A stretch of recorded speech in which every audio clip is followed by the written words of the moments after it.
Это у нас получается спальня.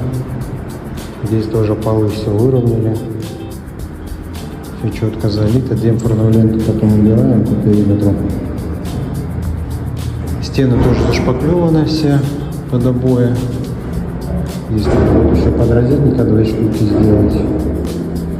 Здесь у нас будет декорная часть. С правой стороны обои с декорами. И основные будут идти здесь типа рогожки. Также потолки уже у нас готовы. Все подготовили под натяжку. Натяжные потолки делаем в последнюю очередь после обоев. Здесь также вот такой карниз идет. Он с подсветкой у нас.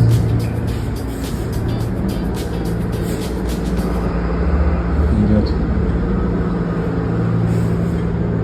Вот, в общем, здесь эта комната тоже у нас готова.